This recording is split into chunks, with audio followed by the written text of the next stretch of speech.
안녕하세요. 오늘도 갈등하는 당신의 TV 굿바이 갈등의 이현영입니다.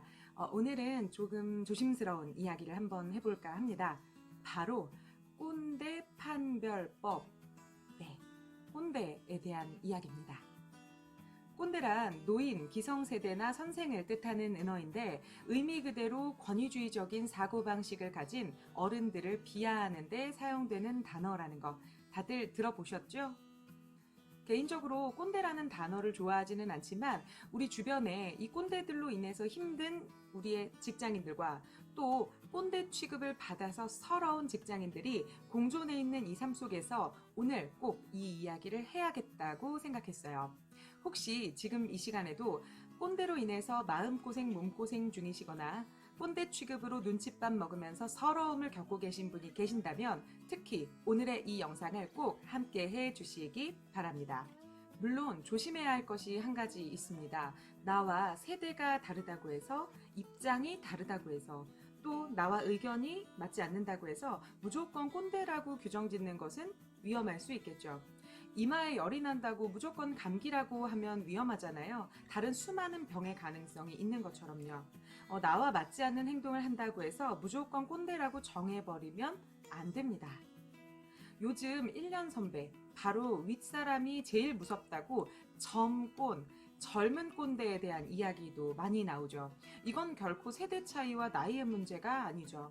입장, 가치관의 차이가 있거나 소통이 부족해서 혹은 환경과 상황의 영향 등 너무 많은 원인이 있고요. 또 이것저것 모두 아니라면 좀 더 나아가 정말 최악인 것은 그저 인격, 인성의 문제일 수도 있는 거죠. 여타의 다른 복잡한 문제들은 일단 접어두기로 하고요. 오늘은 꼰대에 대해서만 이야기를 해볼 겁니다. 스스로 혹시 내가 꼰대처럼 보이면 어떡하지? 나는 꼰대인가? 라는 생각이 드시는 분들, 혹은 우리 회사의 팀장님, 선배들, 이 사람들 혹시 꼰대인가? 라는 생각이 드는 분들이 계신다면 이 세 가지 조건을 함께 적용해 보시면 되겠습니다. 꼰대 판별법 첫 번째, 과거인가 현재인가입니다. 나 때는 말이야 라는 이야기 참 우리 선배님들이 많이 쓰시는 말이죠. 사실 저도 가끔 썼던 것 같기도 한데요. 그런데 이 말을 쓰는 분들 진짜 체크 한번 해볼 필요가 있죠. 일단 진짜 나 때는 그렇게 했었는지, 그리고 정말로 우리 때는 진짜 이러지 않았었는지 말이죠. 나 때는 선배들한테 깍듯했고, 또 나 때는 맡은 일이 안 끝나면 집에 안 갔고, 저도 예전에 회사 다닐 때 정말 선배들한테 숱하게 들어봤던 말인 것 같아요.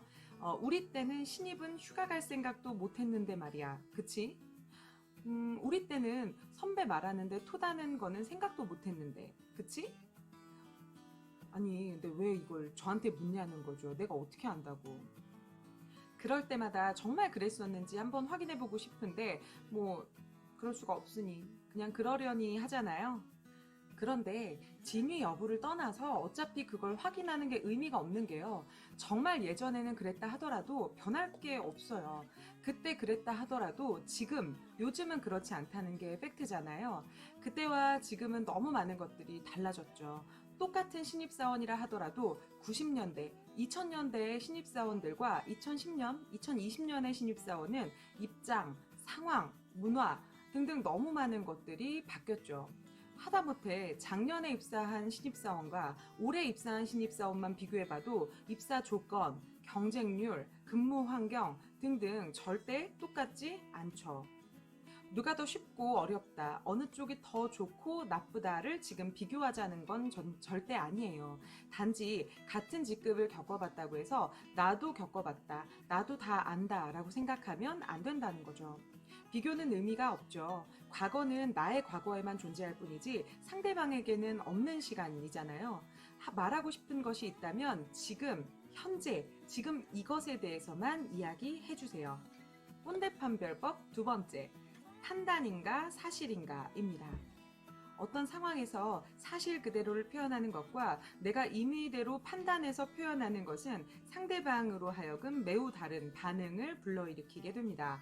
사실 그대로를 표현하면 상대방 입장에서는 불만스럽더라도 그것이 정말 사실이라면 변명거리가 없어지게 되지만 임의대로 판단해서 표현하게 되면 상대방을 방어적으로 만들거나 비수용의 상태로 만들게 되죠.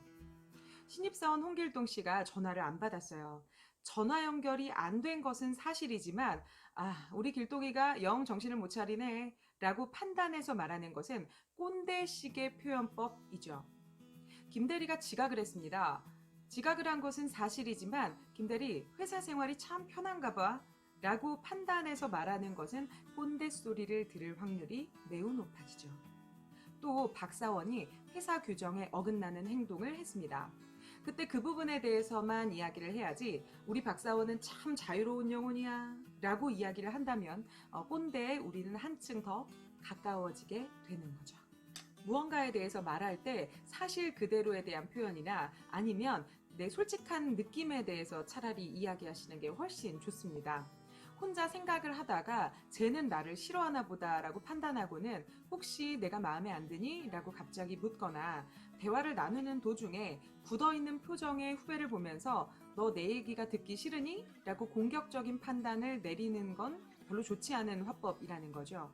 차라리 나는 그럴 때 좀 서운해 라든가 나 좀 봐줄래? 라고 대놓고 이야기하는 것이 어쩌면 나을 수도 있겠죠.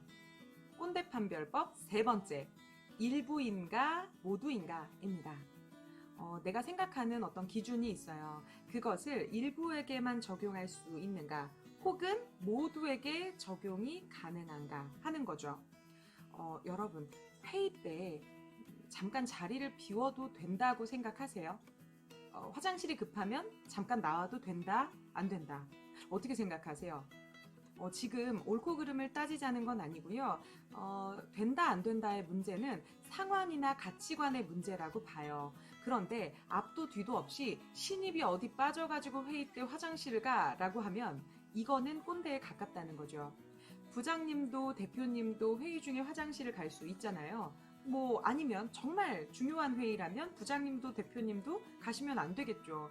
누구든 갈 수 있지 혹은 누구든 가면 안 되지 라고 한다면 상황이나 각자의 가치관의 문제입니다.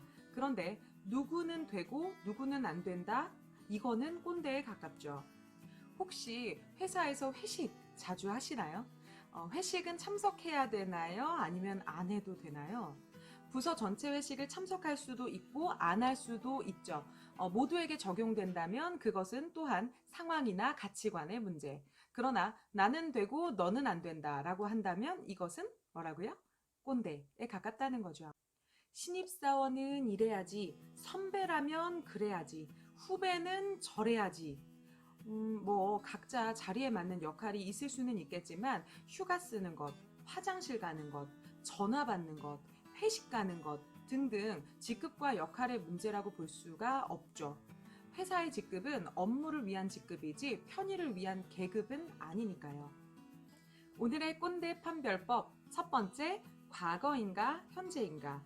두 번째, 판단인가 사실인가. 세 번째, 뭐였죠? 세 번째, 일부인가 모두인가. 이제는 어느덧 제 주변에 이제 가까운 지인들은 후배보다는 좀 선배의 위치에 있는 사람들이 많더라고요. 다들 걱정 많이 합니다. 혹시 나 꼰대 같니? 이게 혹시 꼰대라고 얘기하는 거니? 하고 말이죠. 근데 여러분, 제가 결코 꼰대 편이어서가 아니고요. 한번 생각을 좀 해보면 꼰대도요. 원래 꼰대는 아니었을 거예요. 그리고 생각보다 정말 진짜 꼰대는 주변에 많지 않을 겁니다. 방법을 잘 모르거나 상황이 좀 그랬거나 서로의 입장이 달랐거나 이 가벼운 오해들이 모여서 어느새 저 사람은 꼰대니까 혹은 요즘 것들은 역시 하면서 거대한 장벽을 쌓게 됐는지도 몰라요. 나와는 너무나 다른 수많은 사람들과 함께 모여있는 이 사회 속에서 각자 고군분투하면서 살아가는 우리의 선배님, 후배님, 그리고 동료분들 모두를 응원하면서 저는 지금까지 오늘도 갈등하는 당신의 TV 굿바이 갈등의 이현영이었습니다. 감사합니다.